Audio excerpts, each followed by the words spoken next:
કૂતરો પાળવાનું, બાંધી રાખવાનું આપણને ગૌરવ છે, અને ગાયમાં શરમ આવે છે.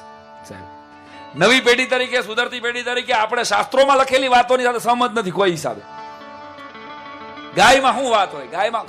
ગાયનું દૂધ પીવો, ભેંસનું દૂધ પીવો, શું ફરક પડે? તો ખાલી યાદ કરાવી દઉં કે ભેંસનું દૂધ છે ને એ 9 કલાકે પચે છે, અને ગાયનું દૂધ 2 કલાકે પચે છે. ગાયની ઓરા, માણસની ઓરા 5 મીટર સુધી, 2 મીટર સુધી કામ કરે છે, જ્યારે ગાયની ઓરા 500 મીટર સુધી કામ કરે છે. આ ખાલી યાદ કરાવી દઉં. વિશ્વના વૈજ્ઞાનિકોએ સાબિત કરેલી વાત તમે કદાચ શાસ્ત્રોનું ન માનો, પણ વૈજ્ઞાનિકો તો માનો ને. હવે તો એવું છે કે અમેરિકાથી, લંડનથી કોઈ સર્વે કરીને આવે ને ત્યાં આપણે માનશું. હા, હું કહું છું એટલે તમે નહીં માનો. ભારતના શાસ્ત્રો કે છે એટલે નહીં માનીએ કે આ ગાયમાં ઈ તાકાત. આ તમે જે જોઈ રહ્યા છો એ ગીર ગાય છે, કાઠિયાવાડની અસલ ગીર ગાય.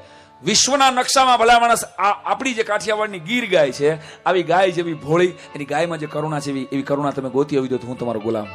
તમારા ઉત્તર ગુજરાતમાં કાંકરેજ ગાય છે, અને અહીંયા આ ગીર ગાય છે. આ ગીર ગાયના દૂધમાં ઈ તાકાત છે સાહેબ.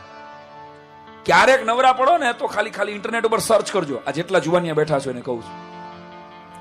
1965ની સાલમાં કૃષ્ણકુમારસિંહજી, જે 3 વાતો મેં મારા રંગકસુમલ ગુજરાતી પુસ્તકમાં લીધી છે, મેં સંશોધન કરી એવો મારો દાવો નથી, પણ મેં ભૂલી ગયેલી વાતોને યાદ કરાવી છે.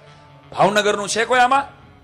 ભાવનગર વાળા કોઈ બેઠા હોય તો કદાચ, વાહ, 10-20 જણા છે. કૃષ્ણકુમારસિંહજી ભાવનગરના મહારાજા, અને એની પાસે 500 આ ગીર ગાયો હતી, જે આમાં તમને દેખાય છે, લાલ રંગની ગીર ગાયો.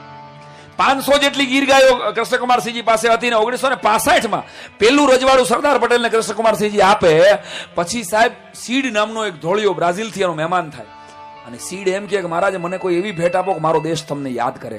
ત્યારે પોતાની પુષ્પા નામની એક ગીર ગાય હતી, એનો ધણખૂટ છે ને એને ભેટમાં આપ્યો કે તું આ વસ્તુ લઈ જા, તારા દેશની શકલ બદલી જશે.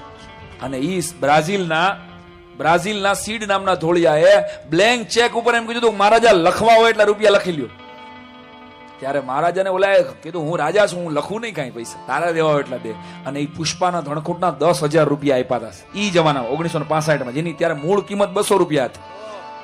અને ઇન્ટરનેટ ઉપર સર્ચ કરજો, બ્રાઝિલ કાવ, બ્રાહ્મણ કાવ નામની, અને એમાંથી આખી નસલ બનાવી. આખી બ્રાઝિલની શકલ બદલી ગઈ આપણે દીધેલા પુષ્પાના ધણખૂટ થકી.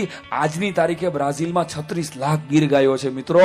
અને મને કહેવા દો કે બ્રાઝિલની ઇકોનોમી ઊંચી આવી ગઈ. બ્રાઝિલના સંસદ ભવન સામે એક જ સ્ટેચ્યુ ઊભું છે, અને એ આપણા મહારાજા કૃષ્ણકુમારસિંહજી ગોહિલનું છે. બ્રાઝિલના 7 પાઉન્ડના સિક્કામાં આપણી ગીર ગાયનો સિક્કો, ફોટો છે સાહેબ. બ્રાઝિલમાં એના નામની કૃષ્ણકુમારસિંહજીના નામની ગૌશાળા અને બ્રાહ્મણ કાવ. ક્યારેક ઇન્ટરનેટ પર સર્ચ કરજો, 48 લીટર દૂધ આપે છે એક ટંકનું. આવી ગાય આપણે ભૂલી ગયા, અને બ્રાઝિલની ઇકોનોમી ઊંચી આવી ગઈ સાહેબ. આપણી કઠણાઈ છે, કારણ કે આપણે ગાયનું દૂધ મૂકી દીધું, ગાયની સેવા